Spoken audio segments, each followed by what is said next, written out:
teeth, I got a lot of shine. Running up the number, that's a lot of crime.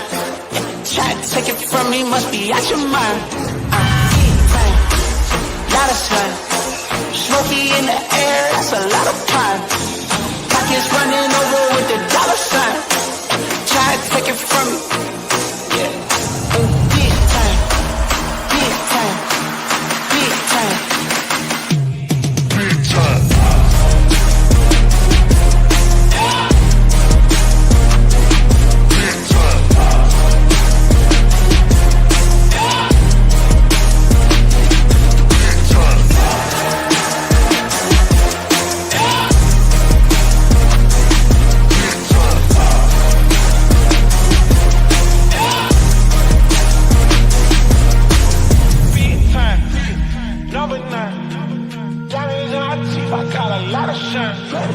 Running up the numbers, that's a lot of crime.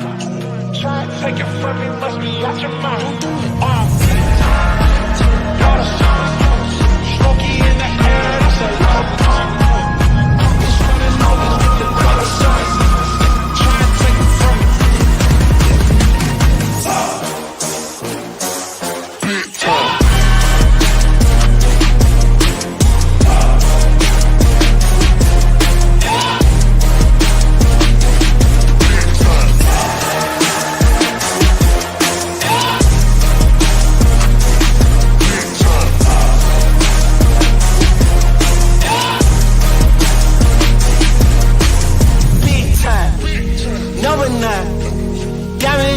I got a lot of shine.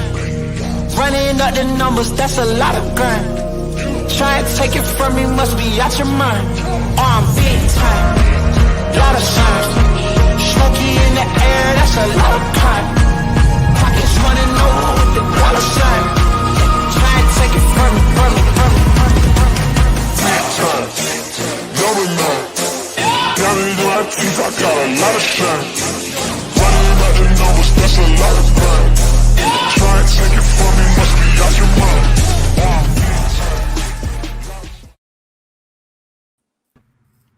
And welcome in. Hey, Donnie, you lost Donnie for a second. We're him back. Here we go. There he is. D-Rix is back. Welcome, ladies and gentlemen, to the Thursday edition of the YSN Power Hour. DJ here. We got Amo, we got EB, we got D-Rix, and we got Rob here on the show today. Welcome, one and all. It is National Roof Over Your Head Day. So with that question, or I guess that national celebration in store for us, do you have a favorite home? Like a lot of us own our own homes, or at least have in the past, our own space. Talk to me about where's your favorite place that you've or the favorite roof that you've ever had over your head. Amo? My wife and I bought a house a couple years ago, so I'll probably say it. But I've only been there three years now, so I'll probably say my parents' house, since I spent most of my life there. I like that. EB? Probably a condo that I lived in when I lived down in Myrtle. I mean, there's really nothing better than walking out onto your patio. You see the intercoastal waterway and a little sailboats floating up and down. It was on a golf course, so it was quiet. And, you know, they complain about, 55 degrees being cold weather during the winter, and I was perfectly okay with it. So you got that Ohio skin, the tough skin, but the beautiful weather to go with it. So there's nothing better than that. Rob, I'm interested. Have you lived in a bunch of different places? Yeah. I lived in, Youngstown, Boardman, Struthers, Boardman again, Niles, Brookfield, Youngstown, and then Struthers. So, yeah, I was moving around a little bit, but I'm going to say, actually, one of my favorites was not even, well, it's not a house, it was a trailer. I lived with my sister in Brookfield Acres. I'm going to tell you something, what, man, everybody's going to automatically crack that trailer life, but it's a tight-knit community, and there's only 3 things to do in a trailer park. We won't talk about them, but still, we had a lot of fun. But the house that I have now with my fiance, we bought back in 2015, it's right behind St. Nick's and Struthers. So you got the high school field a street over.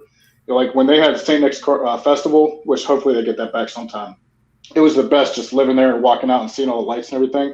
But even the Friday night lights, like when you drive by, and you see those Friday night lights a block away from your house, it's freaking awesome. So, first off, the trailer park thing's funny because I always pictured you as Julian from Trailer Park Boys. I don't know if you've ever seen that series. Like, in my head, that's who you are. But you've always got the black shirt on. I can picture you with the drink all the time, never spilling it, anything like that. So, yeah, you are the Julian of the YSN Power Hour. D-Rix, can you hear us well? Yeah, you guys, for some reason, you sounded like the Chipmunks when you were talking, like super fast. And I was like, what? I said, are you doing this on purpose? Because I'm driving.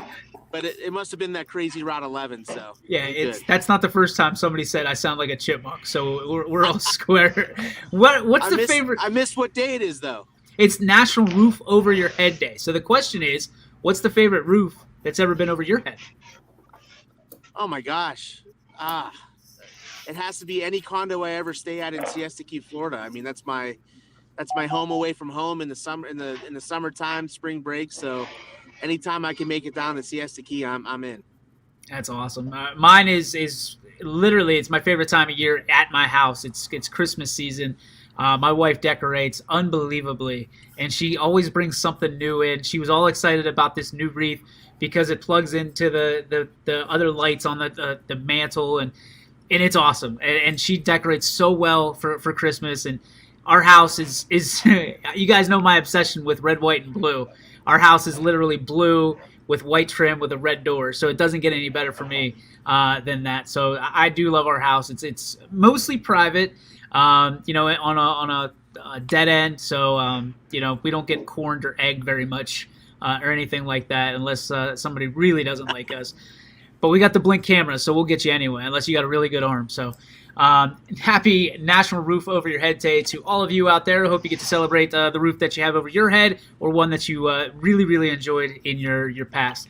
It is time for the Would You Rather, brought to you by our friends at Baird Brothers Fine Hardwoods, located in Canfield. Mr. Mush, take it away, sir. All right, today, would you rather hear a comforting lie or an uncomfortable truth?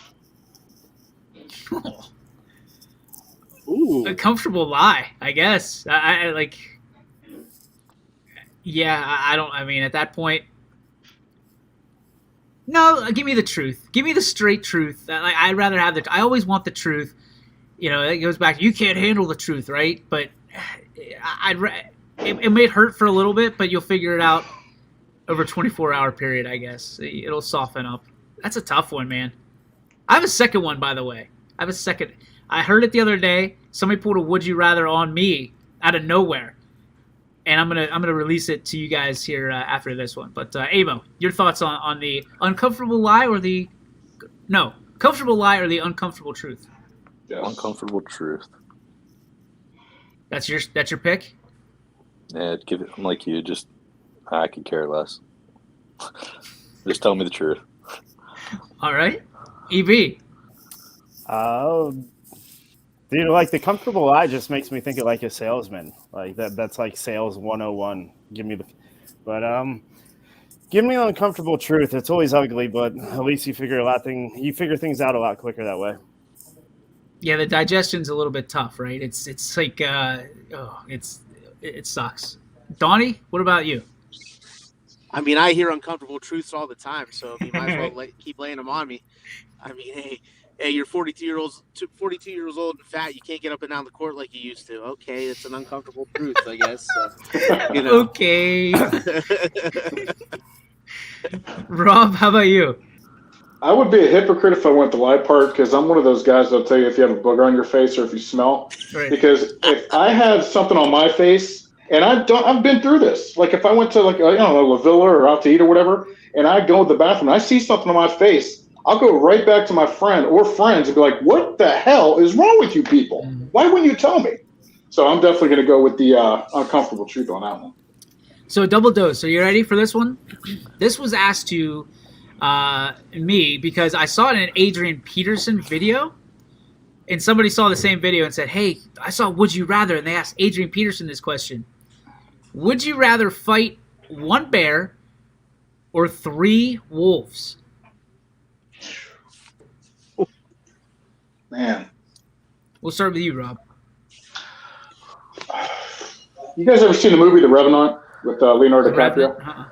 Yeah. Revenant, yeah. Oh yeah. I'll tell you what, Oh, yeah. they have an unbelievable, probably one of the most cinematic bear fight scenes. It wasn't a bear fight; it was a bear ass kicking, is what it was. But the way he beats Leonardo to almost death, that would probably deter me from away from the bears. But the wolves, I mean, Jesus, if you get a hold of one, you still got two going at it.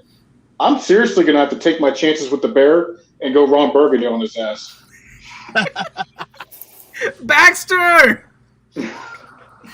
Tony, how about you? I immediately regret this decision. Listen, I've actually been in plenty of fights where I've had to fight multiple people at once, and I would definitely go after the three wolves because I have quite a bit of a strategy when it comes to something like that, and I think I would fare better going round and round with three wolves that probably weigh less than the bear combined. So yes, yeah, three wolves. So you're gonna be like the Beast in Beauty of the Beast and just whoop some wolves. I'm like Bruce Lee. Listen. I've got an uncomfortable truth for you. Oh, that's awesome. I've been told that my elbows are lethal. So the elbows are lethal. Yeah. I like it. Yes. All right. I fought multiple people too, but you're talking about wolves. Like we can either pick out the biggest one and go for the deal with the skinny cats after that. But wolves, I mean, they're seriously biting the hell out of you. Yeah, but you gotta understand that bear's gonna bite the hell out of you too. So You're better off with something that you can try to at least toss around. Doug says bear for sure. EB, what says you? I'm going bear because even if I don't win, it's probably going to put me out of my misery a lot quicker than wolves. Wolves are pack hunters and their bites don't kill, so they're just going to pick at you until they wear you down. But if you ever, and this is total nerd, stupid stuff, useless information, but if you ever figured out how wolves hunt, they don't sit there and go for the kill. They just pick at you. So you got to deal with that 3 times. Could you imagine getting a dog bitten by a dog 3 times? And then they're gonna keep coming back, and you're still alive, but they're gonna rip your calf off, and now you got to sit there and try to do this one-legged. A bear's either gonna knock you out or probably bite your head off. Put me out of my misery if I'm not gonna win. Give me one good shot. I'll try to kick it in the nuts and then run away. There you go. That's a hell of a strategy. I wasn't even thinking about that. I'll just kick the bear in the nuts. Love it. Who thinks about kicking the bear in the nuts? EB. Thank God he said that.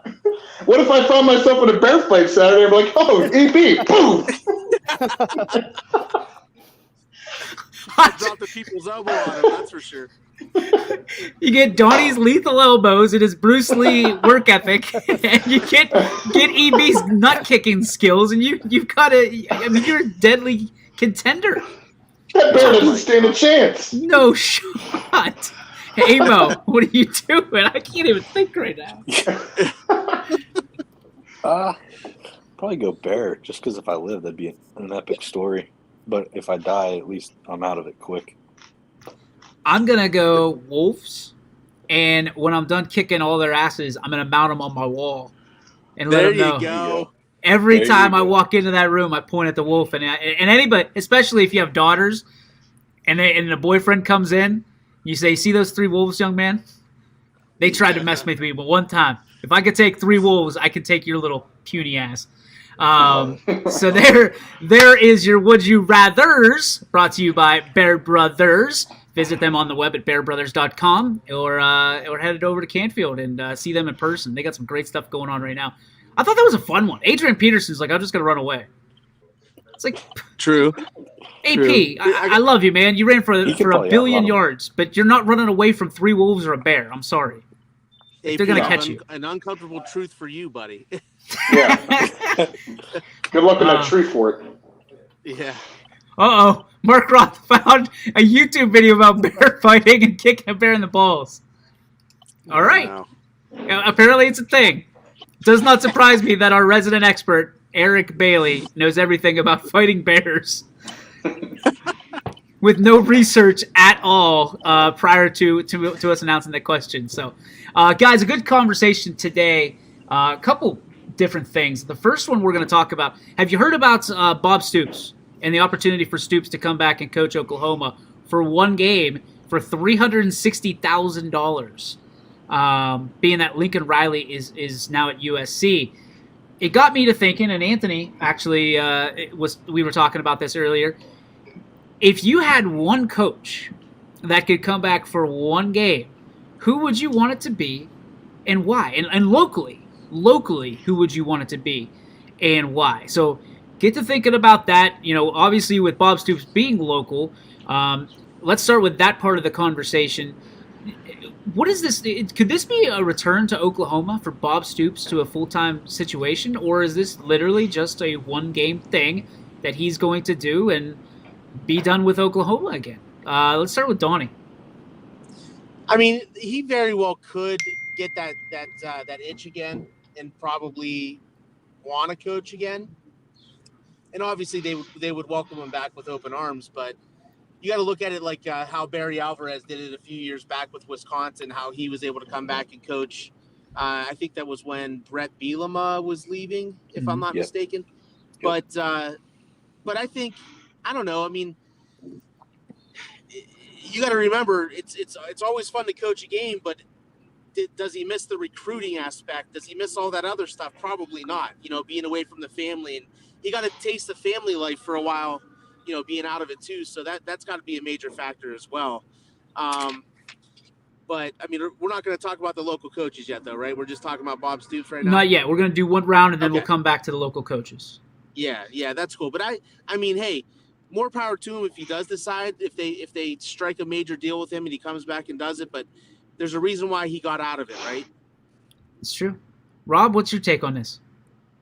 I'll tell you what. I think it's actually pretty cool. I mean, this is the first time we're seeing this, I believe. And I'll say, regardless, this is the first time at this magnitude that we've ever seen this happen. Could be a copycat thing. Could be, other coaches talk to schools about possibly doing this later on. I couldn't agree with Donnie more when it comes to, does he want to coach the one time or does he want to get back into it and deal with all the other aspects of coaching? I mean, for that price tag, if the school can afford it, I mean, why not? And you're talking about Bob Stoops, one of the best coaches to ever coach college football. And if it's, at the other time too, you're talking about a bigger game coming up compared to regular season and a bowl game. So just this storyline alone is going to get more people in those seats. It's going to get more people watching this game, and it's going to create a buzz around college football. I actually think it's really good for the sport myself. So no harm, no foul. I thought it was an interesting situation. I didn't understand. I thought it was fake when it first came out. It was almost like a pay-per-view thing. Yeah. What? It sounds like Barstool is what it sounds like. It sounds like Barstool got involved. And Stoops, apparently he's almost there. He's almost passed every test they have to give, and I think he gets approved today. So we'll know more tonight. EB, what do you think about this whole situation? I think Oklahoma is hoping it gives Stoops that itch and it makes their hiring process a lot easier. I mean, why wouldn't you ever bring him back? I guess my big question with it would be is, does this open up a can for other assistant coaches or other coaches to put in their coaching clause? Like, hey, if we make a bowl game or our head coach leaves or something, can I go do a one game trial at a different college? Like, I think that could open up a can of worms, I guess, more or less, if that's what it would be, and could make some situations interesting. Or if you have, like, if you can't do it in a college aspect, like, could an NFL coach, like, could Kellen Moore come down and coach whoever, for one game from the Cowboys, who's a hot prospect in the NFL? Boise State. Yeah, but someone's like, hey, we want to give it a shot, and it doesn't, really, it's not a conflict of interest, really. Could they do something like that? But for the sport, for Oklahoma, great for Oklahoma. Like Rob said, the money aspect and the viewership, the money you're going to make just off of this one game is going to probably triple what you're going to pay him anyways. So phenomenal for them. Abo? I think Oklahoma was trying to stop the bleeding. They lost, 5 big recruits? I know none of them are in the 2022 class, but all the 2023 class. They needed somebody to come in, and maybe Bob's the guy that can, 1, win the game, and then 2, could carry on the program to where they don't lose as many recruits and possibly transfers, because there's talks of players leaving as well. They're in a tough spot because there's not really a coach out there that's available, right? I mean, that's big. Well, Bozier, Bozier from LSU, right? Right. I mean, I can't think of anybody else either. They're all taken, right? I mean, I guess you'd have to offer, but would anybody leave to go to Oklahoma? Probably, right? Well, according to Lincoln Riley a week ago, it's the football mecca. Right. But if you asked him yesterday, it's USC. Luke Fickell would be mine, right? I think they're trying to get Fickell. I think Fickell's in a good spot. If he wasn't going to get Notre Dame, why would he leave Cincinnati at this point? Yeah, he's in a great spot at Cincinnati. Yeah, why would you leave Cincinnati to go to Oklahoma? You're going to be in the same conference. So, I don't think Fickell would ever leave Cincinnati to go all the way to Oklahoma. I think Fickell probably has like 3 or 4 schools that he's like, look, unless this pops up, I'm probably not going to go there. But and then again, money talks. And I also think this whole coaching carousel, it's not over. Wait till these bowl games finish up, and you're going to start to see. What are you with you? Look at what. Did you guys see the contract for Lincoln Riley though? You talk about rolling out the red carpet. It's unbelievable. Buying the guy a house, doing this. I mean, it was unbelievable. You talk about the new mecca for college football recruiting coaches. Oh my God! Good luck with all that. Well, let's talk about that for a minute, because we never were able to really bite down on this part of the apple. Coaches leaving their teams prior to the season being over. I have my feelings on it. I'm interested to hear yours, because you look at what happened at Notre Dame. I know I went on a rant about it, about Brian Kelly, and then I don't even think that was enough, because yesterday he has his meeting at 7 o'clock in the morning, 4 minutes and 14 seconds, guys. That's how long Brian Kelly spoke for before he left, and he was on his way out the door and headed toward LSU. 4 minutes and 14 seconds. They come, they take from a parent's perspective, let's talk about it first from a parent's perspective. They come, they talk to your son or daughter in some cases, depending on the sport. They build their trust or your trust in them. They have you move sometimes from one side of the country to the other, chasing them in a dream as a coach. And then the coach leaves before the season's even done. And in Kelly's case, before he even tells his team, it leaks out onto social media, and he does nothing to stop it. It was lackluster to me. It's even more lackluster that he shows me he's only going to speak to his team at 7 o'clock in the morning until 7:05, and then he's going to leave onto his next. Like, if you're a student athlete at LSU and you're on the football team, can you honestly tell me that you're comfortable with this cat coming in, and you're going to trust him? Or if you're a parent, you're going to trust him with your baby boy? I have some problems here. Amo, poke some holes in it. I got a question, I guess, on top of this. Are you okay with players leaving for a bowl game? Like, I don't know, for instance, Olave. If Olave doesn't want to play in the bowl game, are you okay with it? If I'm a teammate, I'm pissed. If I'm a coach, I'm pissed.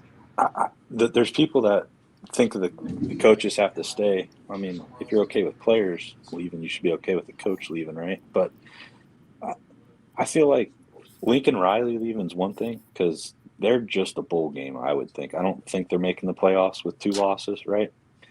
But Notre Dame still has a shot, like, for playoffs, potentially a national championship. That, I think, is a little more telling to me that why would you leave Notre Dame if they got a shot at the national championship? I mean, if Bama loses, presumably one spot's open, right? And if Michigan loses, there's another one. If, like, Notre Dame still has a shot. I don't know why he left. I mean, I understand. He left because it was the money, right? Well, yeah, what, $10 million a year over? in my heart of hearts, I don't think that Brian Kelly thinks that Notre Dame's going to get in. He would not That's leave what I think as well. unless he thought Notre Dame has no chance of getting in. It'd be awesome if they did now. It would be great. Because It'd be great, yeah. Amos said, he said 2 spots. You could potentially have 3 spots open up, and it'd be complete chaos. And I think people would love it because if Georgia wins, okay, hands down, they're in. They're locked in at Right. 1. Bama loses, you're already hearing, can Bama make it as a 2-loss team? If Michigan loses, they're a 2-loss team now. And if Cincinnati loses, then everyone's going to go, well, they are who we thought they were. They're just not there yet. And they'll drop to 8, and then it turns into it's a cluster. Who do you put it? And then say Oklahoma State loses too. So do you throw in? Now you're looking at Michigan. You're looking at Bama, maybe Ohio State. Who's sitting at 8? Now you have a legit cluster of what do we do, which would be, I think that's where you would really see, is this playoff committee about the money and brand, or is it about the football? And at that point, money talks. But Brian Kelly, I think, me personally, he knew he was never going to win the big one at Notre Dame. Like he's reached that ceiling. He'll always win 11 games, maybe 12, but he's not going to get the talent that these other places are getting. And with it being Notre Dame and who they are and this whole NIL thing, he's kind of capped. He's kind of handcuffed a little bit, opposed to where you go to an LSU, yeah, we'll get you whatever you want. It's kind of the Wild West down there as far as football goes compared to Notre Dame. I just think you have a few more rules and guidelines that you got to follow. Well, it's funny you say that because LSU is the first school unofficially that started selling their players' uniforms in all the different sports. So, when Brian Kelly goes down there, there's some opportunities for NIL, but I mean, that's easy enough to copycat for the rest of it. For the rest of the schools. Donnie, from your perspective, I'm really intrigued on this because I want to say most coaches, probably 90% of coaches, are going to talk about finishing, right? That I feel like if you had a copyright on the word finish on a T-shirt, you'd be a zillionaire at this point because every coach seems to use it. How can a coach like Brian Kelly or fill in the blank here with Lincoln Riley use that finish when they don't finish what they start? How do they use that when it's not fair? They can't use it because they're talking out of both sides of their mouth. You can't. You can't use that because remember, the old saying is but negates anything you say after, right? Yep. Or beforehand. So that's basically what he's doing. Hey, I need you guys to finish this game, but I'm leaving to go to a better program. Oh, by the way, it's for the money and because I have a lot less of a structure-based academically, with LSU. So you figure, I mean, the schools that are capped on that are Notre Dame, Stanford obviously is another one. Their ceiling is only going to be as high as it is. And I got a question though, if once he leaves, if Notre Dame makes it in, is Lou Holtz going to come back and coach that team? That'd be awesome. That'd be sweet. That would be sick. No, but I keep hearing Marcus Freeman is He's probably going to be the next coach. I think they announced it, didn't they? Yeah, I think that's a done deal.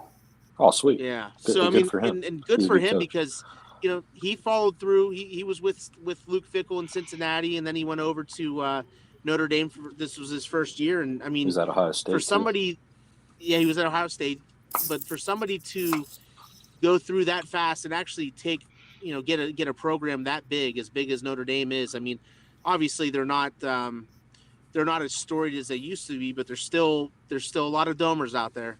So, yeah, I mean, honestly, kudos to him for getting that job. But yeah, you cannot sit in a living room and talk to those parents and say, I need your son to come here for 4 years. Oh, by the way, I could care less what he does after that because I'm leaving after 2. You know what I mean? Snake oil salesman is what it comes down to for most of them. And that's the worst. That is the worst term you can possibly ever give somebody is a snake. And man, I've been called a snake before, and I definitely want to make sure that I prove that person wrong each and every day of my life because of that. So, yeah, I agree. You're not in it for the right reasons. Then you're not in it for the kids. Like that video you put of that Iowa State coach the other day. Awesome. DJ, that's where it's at. That's where it's at. When you genuinely care about the kids and you know that it's all about the kids and for the kids. I mean, these are the reasons why schools are a brotherhood. You know, these football programs are a brotherhood. They come back to these programs because of stuff like that. So, and the coach is just as important as anybody. Siggy wants to know if anybody thinks Fickle may have turned it down. I don't think so. I think that Freeman was being right. Like Notre Dame probably said, "All right, see you later." You know what I mean? They probably didn't put up much of a fight when Kelly said he was leaving because they saw the future 10 steps away.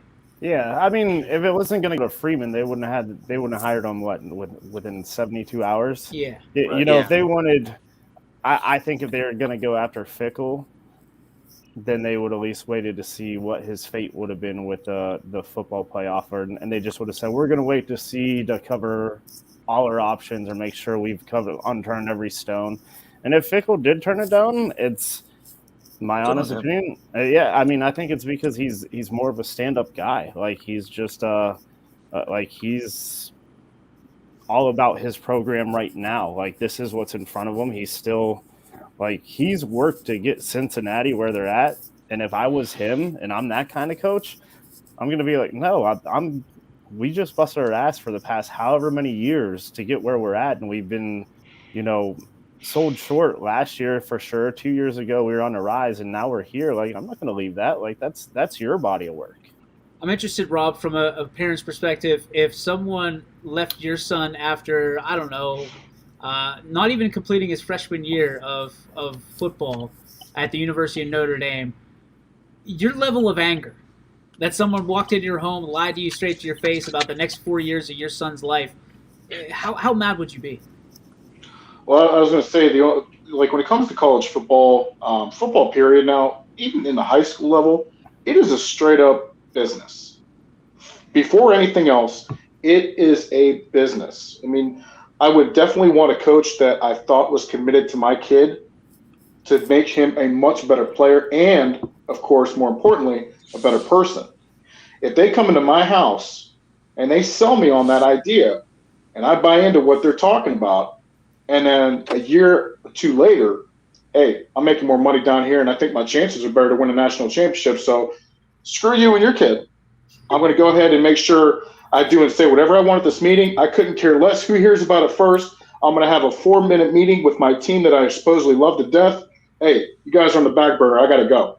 So the people that I feel bad for, I don't feel bad for the colleges. I don't necessarily feel bad for the players that were, let's say, dead set on going to that school.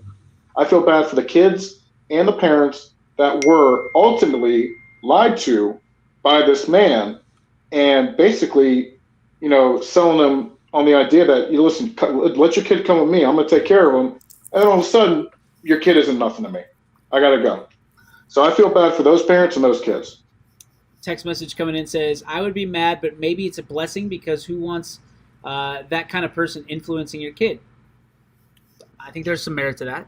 That's true, too, but that's what I'm saying. First of all, nobody knew that was that type of person 2 years ago.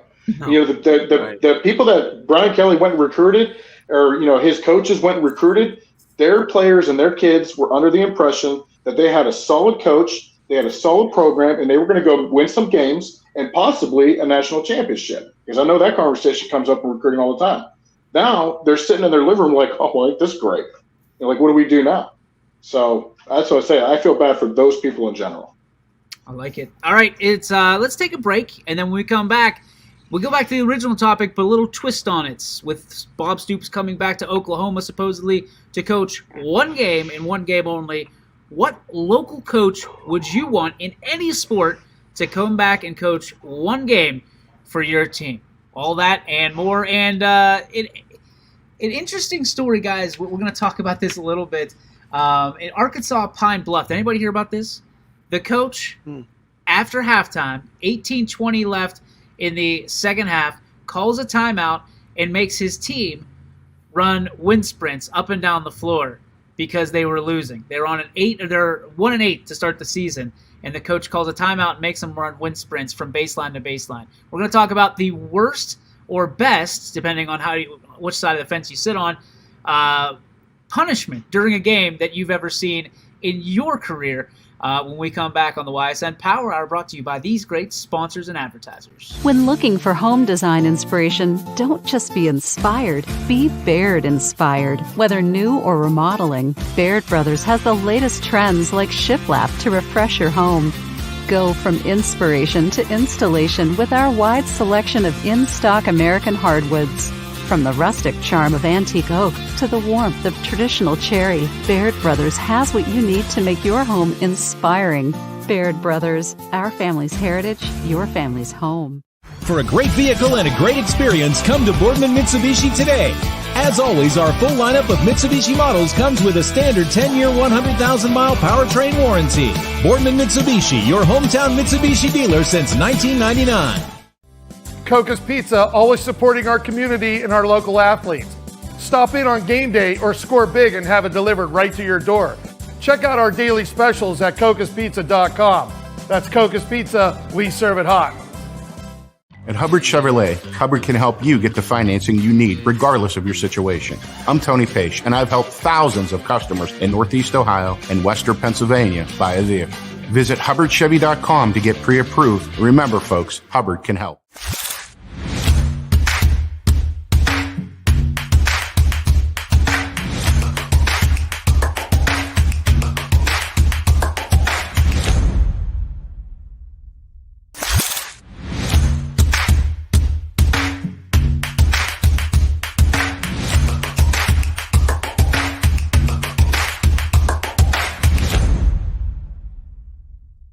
You're not waiting to see what the world has in store for you. It's more about what you have in store for the world. All you need is the opportunity. All you need are the resources of a large university and the advantages of a personalized academic setting where you can experience new worlds in the arts and sciences, business, and education and make them your own. We are where you shape your future. We are Youngstown State University and proud. And welcome back to the YSN Power Hour. I know Donnie's on his way to a meeting. We got to get to him before he heads in. Donnie, I'm going to pepper you with questions. You just give me the answers that you feel are the best. All right, first one is, what coach would you want coming back for one game and one game only to lead your team? I have two coaches, and it's only because there's two different sports. But the first one undoubtedly would be Ron Michella for girls basketball. I would run through a wall for that guy. If anybody knew Ron Michella outside of the court and how much he loves his players and his family, you would do anything for this guy. So that's number one. And number two on the football field would be Phil Annarella. I don't know how many people had a chance to really understand what a great coach this guy actually was until he passed away. But my God, he was amazing. So I would definitely pick Phil Annarella to coach a high school football game. All right, with Pine Bluff and what we talked about right before the break, making his team with 18:20 left, calling a timeout and making his team run the baseline to baseline wind sprints. What is the craziest or most absurd punishment you've seen during a game in your tenure? Go take your uniform off. You're done the rest of the game. 100%. Somebody said that?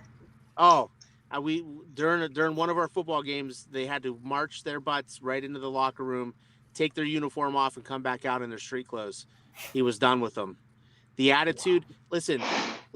I'm a huge respect person, and the amount of disrespect that was being displayed to the coach warranted that wholeheartedly. He's lucky he wasn't taken off the team, and his dad supported the coach 1,000%. That doesn't happen much anymore at all, especially when punishment comes down. All right, ready? The Joe Dickey Electric, What's Your Spark, presented by Joe Dickey Electric. Donnie Riccatelli, take it away. Oh, man.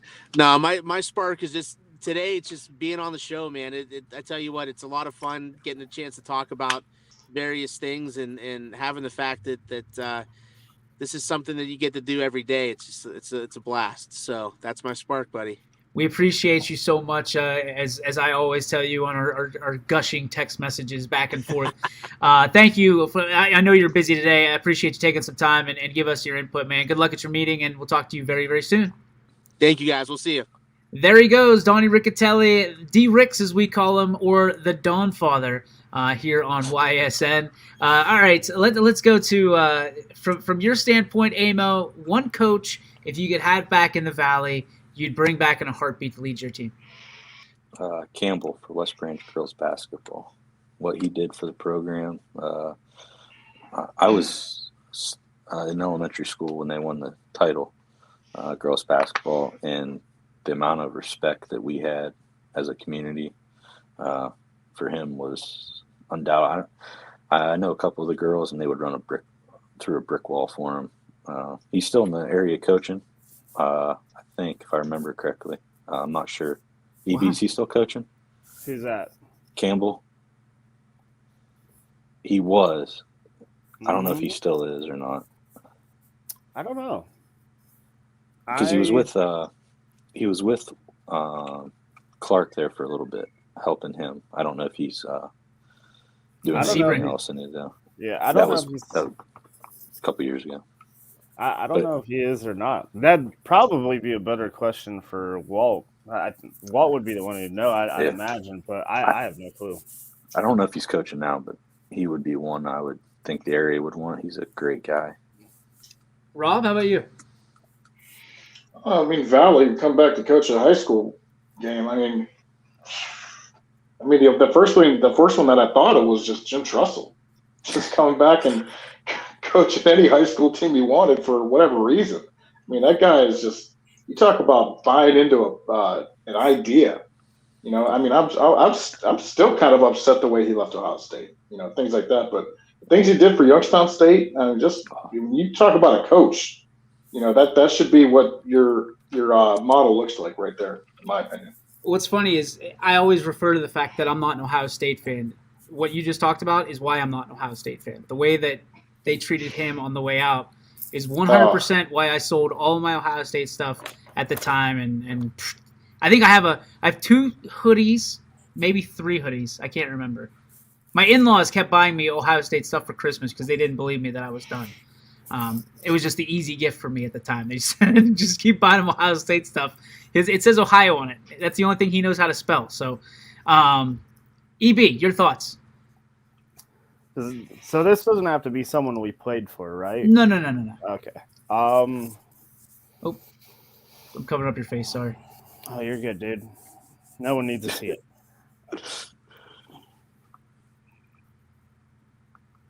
Wow. Did you read this? I was watching a young boys basketball game. Coach was so fed up with everybody and everything. He got tossed. He simply said that his players weren't playing anymore and pulled his team off.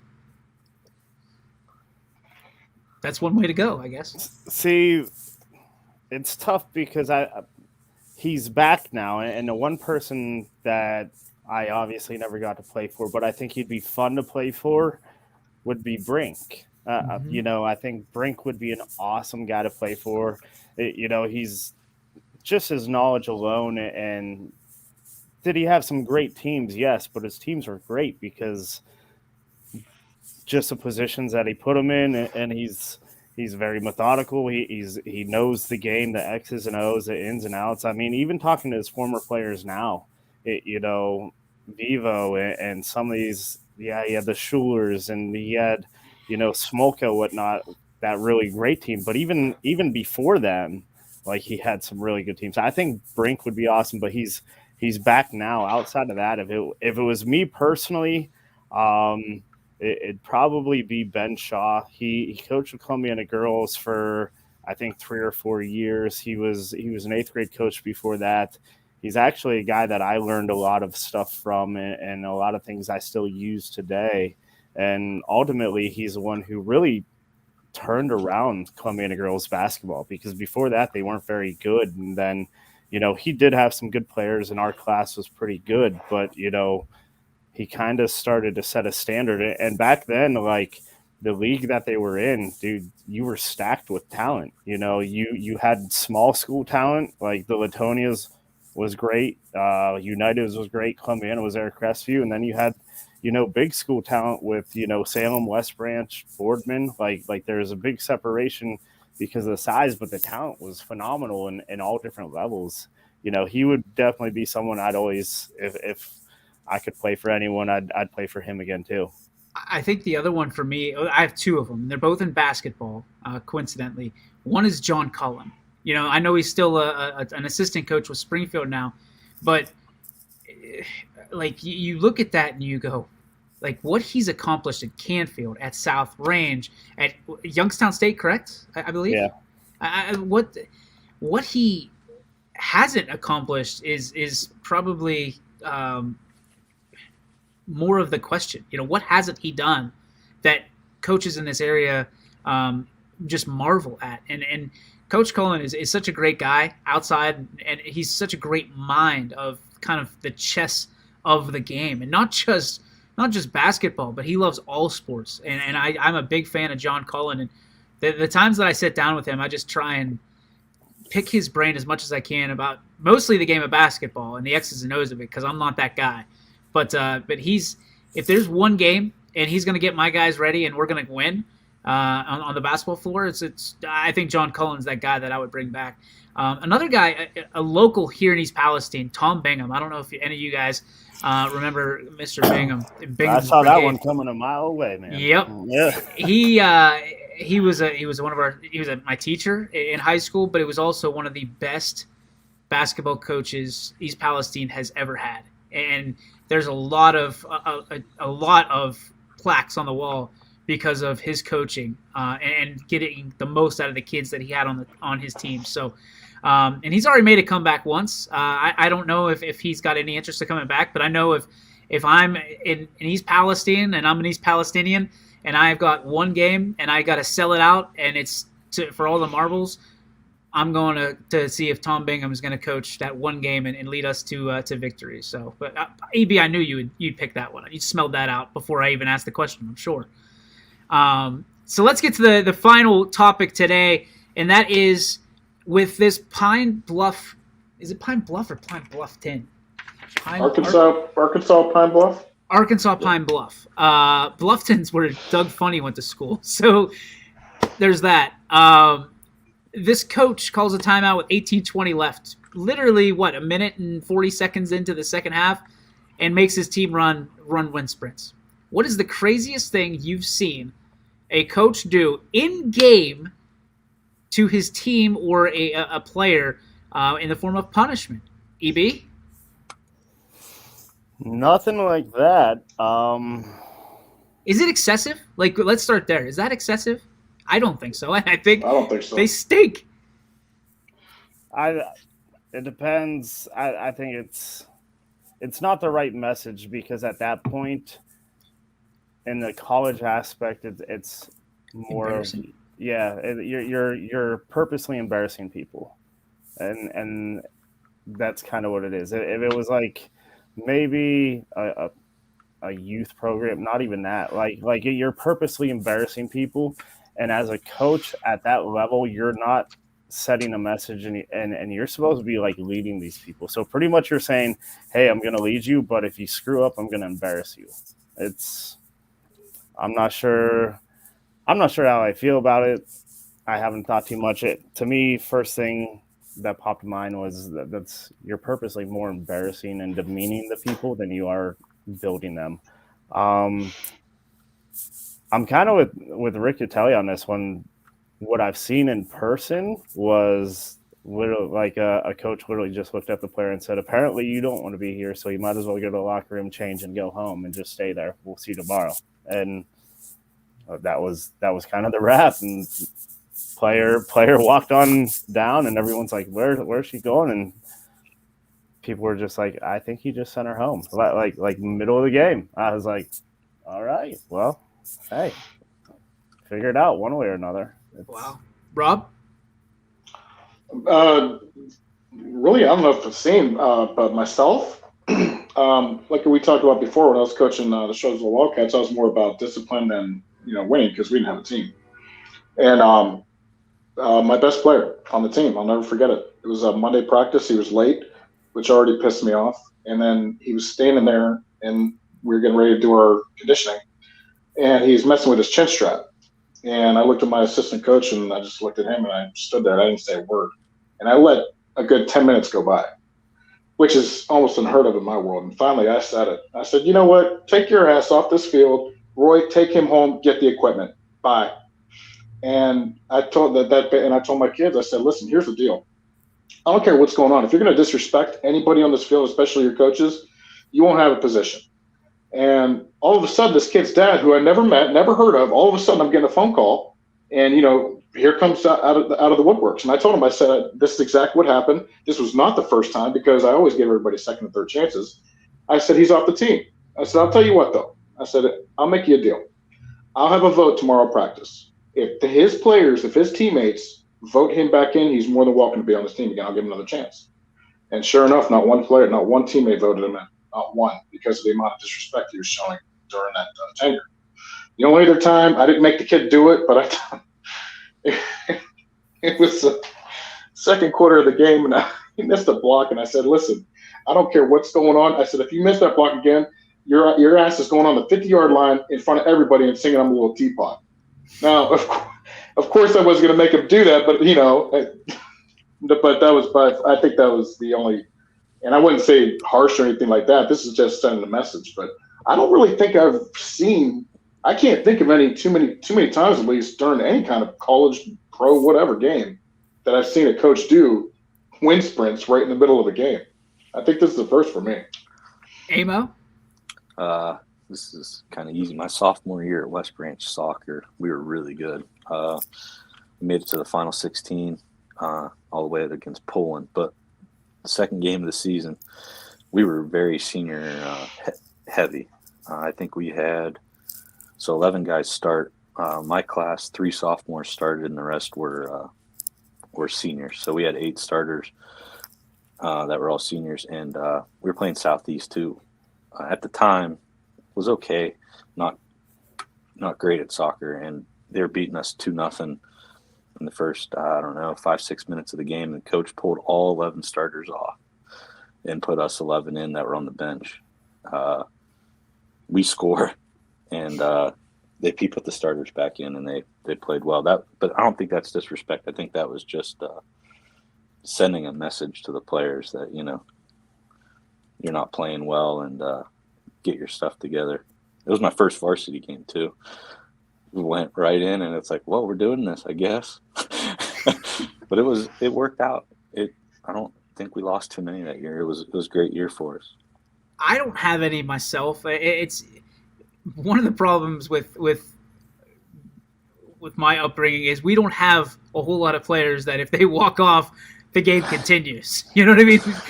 If somebody gets kicked out or ejected, like we always played the rule of Ghost Man, basically, because if somebody didn't show up or they were on vacation, we had to play Ghost Man in youth sports. So my wife has one though, and this is interesting to me because she says Olsh Volleyball, which is I think it's Our Lady of Sacred Hearts or something like that, over in Pittsburgh. Their coach made the girls do push-ups if they missed a serve right in the middle of a tournament. Wow. So think about that, and how much, even in high school volleyball or JO, they miss serves, and they're doing push-ups every time they miss a serve. No way, no how. I would have been like, all right, yeah, see ya, I'm out. Because I think Olsh is a private school, if I'm not mistaken. So I'd be back in the public ranks pretty quick, I think, from that standpoint. All right, guys, it is time for it's the one and only time of the show. We've already kind of got it started with Donnie having to leave early, but let's get to the graphic.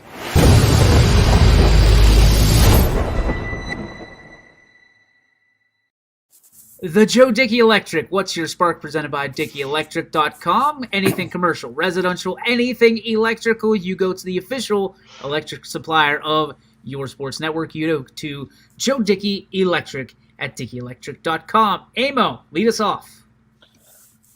So Tuesday night, did my first basketball game. Walked into Western Reserve for Western Reserve Mooney, and I was sitting in the stands with Mooney fans, and let me tell you what, they were some of the best parents you could find. They were all sitting around helping me set up.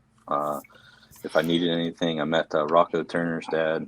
He's a sophomore. It was his first varsity game.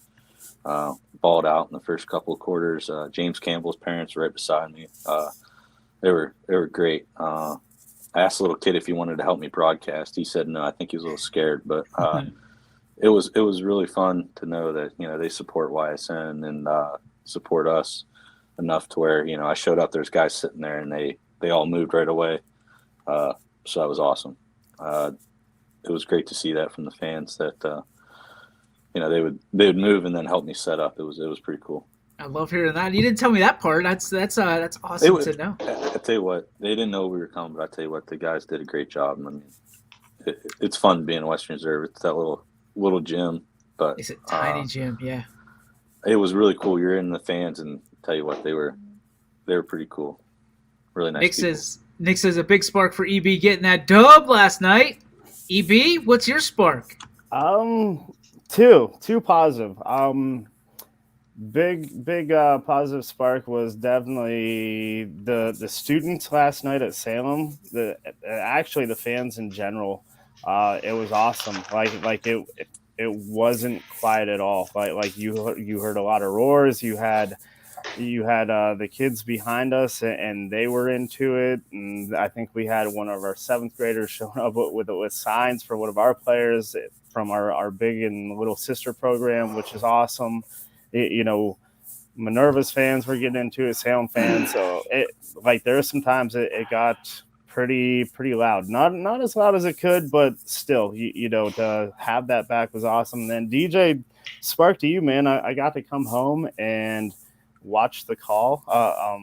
Popped on before going to bed and rewatched the game, and it's just fun listening to you. And I sit there and I kind of I crack up sometimes because you're sitting there must be leaks or something in the ceiling because it's raining threes, and then you're like, there's really any leaks. There's not leaks here or anything. But just listening to that, like it makes it entertaining. Then you sit there and you go through and you watch.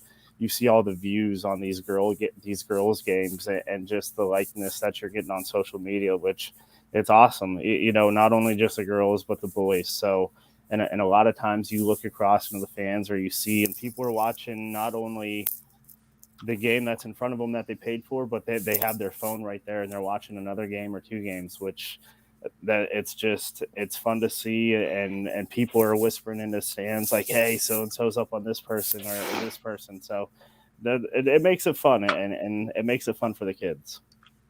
Thank you, buddy. I appreciate it. So I texted you and Sarah last night. It's fun to announce. I was a little worried when it was 5-3 after the first quarter, and I'm thinking to myself, man, there's some 8-year-old basketball that I've called before that had higher scores than this, and then it was like you lit a fire and all those threes started falling. Look, we're just waiting on something to go. Like we're sitting on a bench. We're not getting bad shots. Like they're good. They're just there was a lid on it, and then Jenna got it going, and that kind of got Abby going a little bit. I was super happy for Abby, especially coming back, and she took a couple hits, which I think I told her after the game. I put my arm around her, told her I was proud, and I said, hey, you definitely needed those hits because you popped back up. And the one time on that 3, she looked down and kind of bent her knee, like, is it still there? Does it still work? And I was like, I looked at Coach Drager. I was like, she needed that one, because that's just